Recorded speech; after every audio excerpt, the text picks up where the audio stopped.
மலேசியாவில் துளையானூர் ரெவென்யூவில் ஏராளமான illegal quarry, சட்டவிரோத குவாரிகள் நடந்துகிட்டு இருக்கு. அதில் ஆர்ஆர் குரூப்னு ஒரு மிகப்பெரிய குரூப் இருக்காங்க.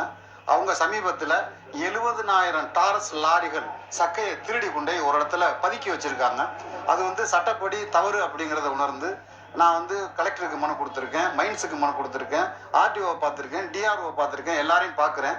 நான் 26ஆம் தேதி தாசில்தாருக்கு மனு கொடுத்தேன். நான் மனு கொடுத்த செய்தி தாசில்தார் எப்படியோ கசிய விட்டதுனால கிட்டத்தட்ட 40 லாரிகளை வச்சு இரவும் பகலுமா மறைச்சு வச்சிருக்க சக்கையை, திருடி வச்சிருக்க சக்கையை அள்ளி கொண்டு மீண்டும் குவாரிக்குள்ளே கொட்டிக்கிட்டு இருக்காங்க. நான் மீண்டும் மீண்டும் தவறு நடக்குது, அந்த தவறை பிடிங்க, திருடப்பட்டிருக்க பொருட்கள் அரசுடைமை ஆக்குங்க, திருடுகள் மீது நடவடிக்கைங்கன்னு மீண்டும் மீண்டும் கேட்குறேன். அதிகாரிகள் என்ன சொல்றாங்கன்னா, இன்னும் ஒரு வாரம் பொறுத்துங்க, 10 நாள் பொறுத்துங்கன்னு சொல்றாங்க. இன்னும் 10 நாளைக்குள்ள பாக்கி இருக்க 30,000 லோடையும் கொண்டு அவங்க மலையடிக்குள்ள கொட்டிடுவாங்க. இருந்த எந்த தடையும் தெரியாம ஆக்கிடுவாங்க. இப்ப நாங்க போய் நேரடியா தடுக்க போனா அவங்க கிட்டத்தட்ட ஒரு 100க்கும் மேற்பட்ட அடியாட்களை சுத்தி நிக்க வச்சிருக்காங்க. பயங்கர ஆயுதங்களோட சுத்தி நிக்கிறாங்க.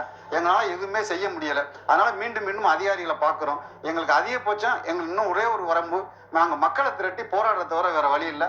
மிக விரைவில் அநேகமா வெள்ளிக்கிழமை மக்களை திரட்டி மிகப்பெரிய போராட்டம் நடத்துவோங்கிறத தெரிவிச்சுக்கிறேன். வீட்டுக்கார் அருகே உள்ள பெங்களூர் கிராமத்தைச் சேர்ந்த ஜெகபர் அலி கனிம வள கொள்ளைக்கு எதிராக புகார் கொடுத்ததால் குவாரி உரிமையாளர்களால் கடந்த 17ஆம் தேதி மினி லாரி ஏற்றி கொலை செய்யப்பட்டார்.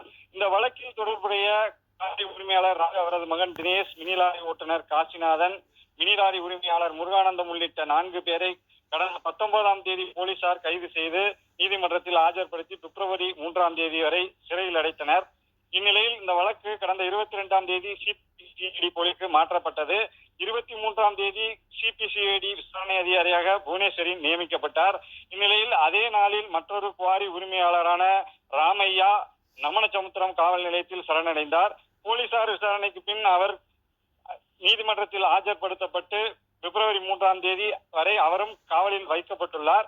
இந்த சம்பவம் தமிழகம் முழுவதும் பெரும் அதிர்வலைகளை ஏற்படுத்திய நிலையில் எதிர்கட்சி தலைவர் உள்ளிட்ட அனைத்து அரசியல் கட்சியினரும் இதற்கு கண்டனம் தெரிவித்திருந்தனர்.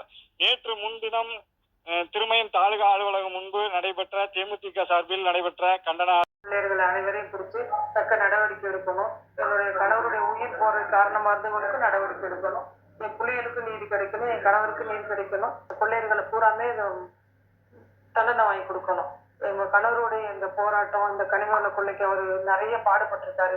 அதுக்கூட நீதி கிடைக்கணும். என் பிள்ளைகளுடைய